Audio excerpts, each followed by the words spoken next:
The design of planned attacks on buildings inside the U.S. and how operatives were directed to carry them out. That is valuable information for those responsibility to protect the American people. He told us the operatives had been instructed to ensure that the explosives went off at a point that was high enough to prevent people trapped above from escaping.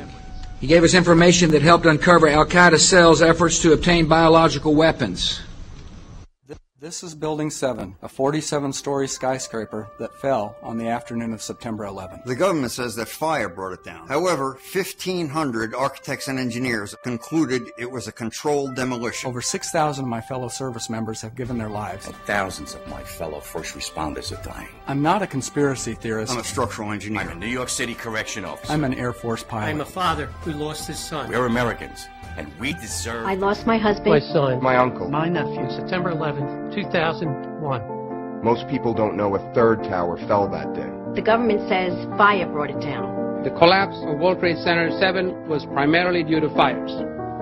I, along with 1,400 other architects and engineers, have found the government's conclusion to be physically impossible. Impossible. We need the truth about what happened that day. Go to rememberbuilding7.org. Why it fell, why it matters, and what you can do.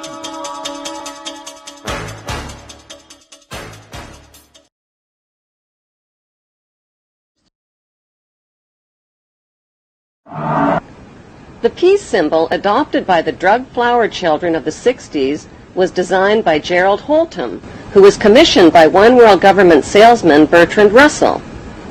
The symbol was never designed as a symbol of peace, but as a symbol of death.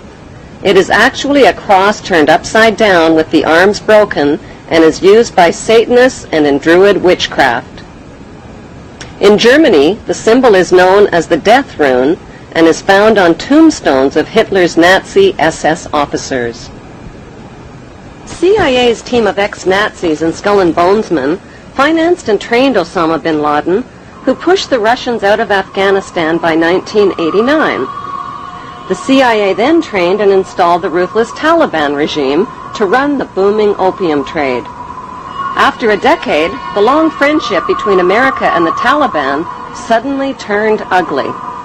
At a meeting held on December 4th, 1997 at Unocal headquarters, American oil men made a proposal to the Taliban about building a pipeline through Afghanistan. Rothschild Shell Oil and Rockefeller's Exxon Oil had invested billions in the Kazakhstan oil and gas reserves just north of Afghanistan. Now they needed a pipeline to transport it to the Persian Gulf. The Taliban demanded a bigger cut and turned down the proposal.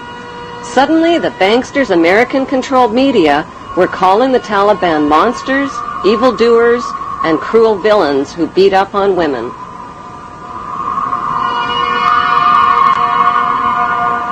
On July 4th, 1999, President Clinton froze the Taliban's U.S. assets and bank accounts and imposed trade sanctions on Afghanistan.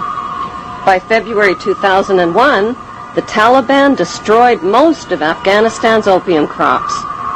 In May, Secretary of State Colin Powell announced a gift of 43 million U.S. taxpayers' dollars to the Taliban. He called it a reward to the Taliban for destroying the opium crops, but members of the new George W. Bush White House knew the Taliban would use the 43 million for more sinister purposes.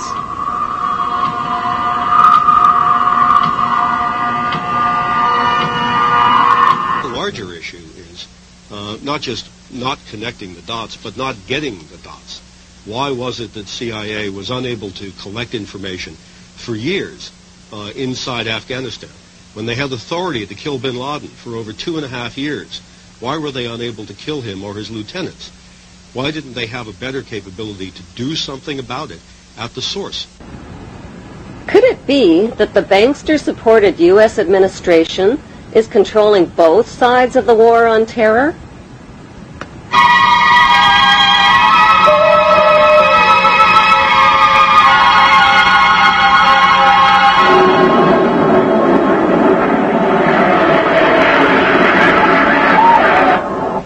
Before the first plane ever even hit the first tower on 9/11, A massive U.S., British, and NATO troop buildup was already organized and positioned for an attack on Israel's enemies, opium-rich Afghanistan and oil-rich Iraq. And there's an old poster out west, as I recall, that said, "Wanted, dead or alive."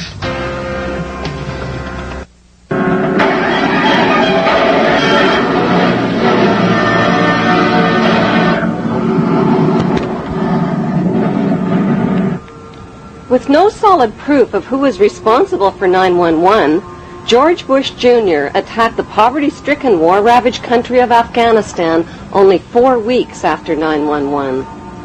The U.S. and British military dropped 12,000 bombs on thousands of buildings and homes, pounding them into dust and rubble and killing 8,000 Afghan people. 20,000 more people died from war-related cold, starvation, and disease. Nobody made a big-budget TV production out of the massacre with a God Bless Afghanistan movie score. The U.S.-British war on Afghanistan left behind millions of starving people and thousands of women who are still veiled, still homeless, and still penniless.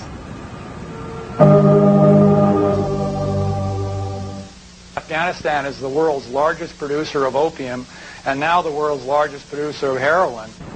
دې علت دا ده چې 14 کاله دلته جنگ تیر شوی، زراعت تباه شوی، شفاخانې تباه شوي، تجارت تباه شوی، تعلیمي ادارې تباه شوي، مکتبونه تباه شوي، سرکونه تباه دي، ولږه ده، فقر ده، خلک بله چاره نه لري څه وکړي. There can never be peace and democracy in Afghanistan. Why?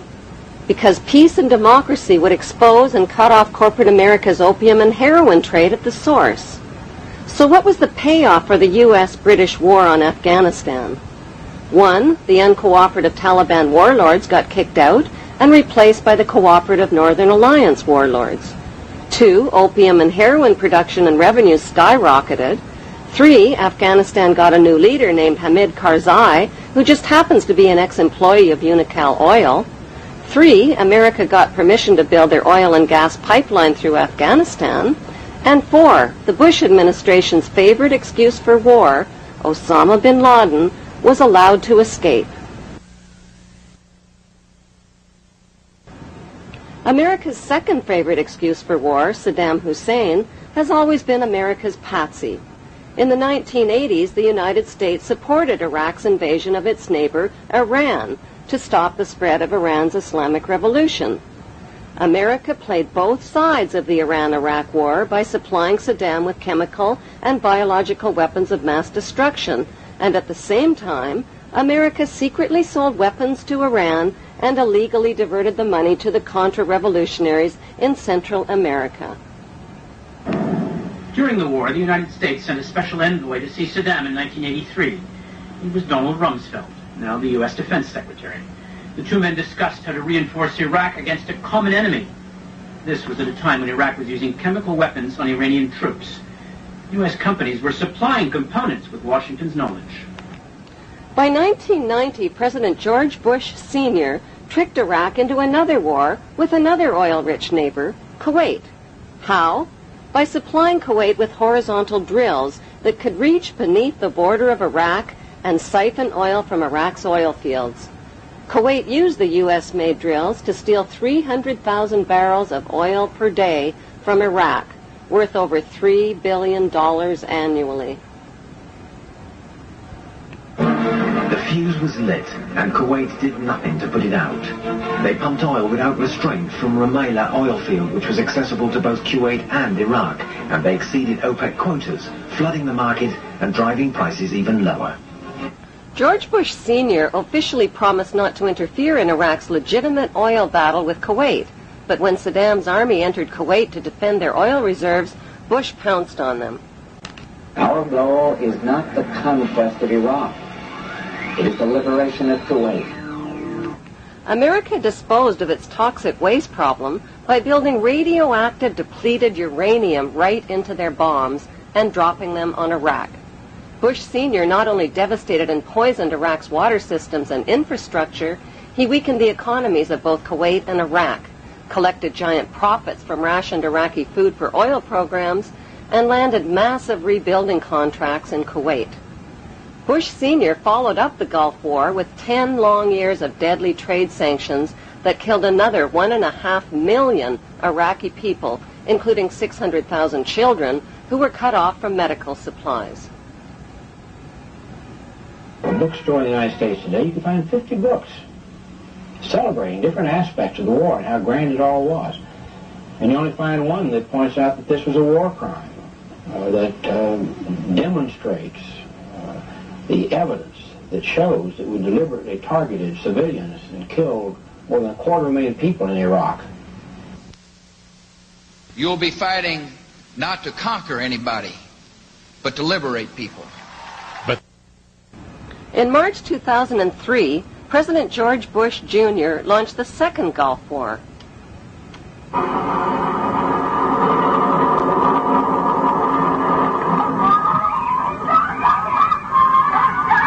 The war on Iraq wasn't about revenge for 9/11, since not one of the 19 accused terrorists were Iraqi citizens. It wasn't about weapons of mass destruction, which inspectors hadn't found. It wasn't even about Saddam Hussein, who had been financed into power by the U.S. in the first place and who got his chemical and biological weapons from American companies. No, the U.S. wars against Iraq and against Afghanistan were about mass murder and piracy. They were about big weapons sales, big oil, big pipelines, big drugs, and big rebuilding contracts. They were about colonizing the Middle East and moving 2 giant steps closer to world domination.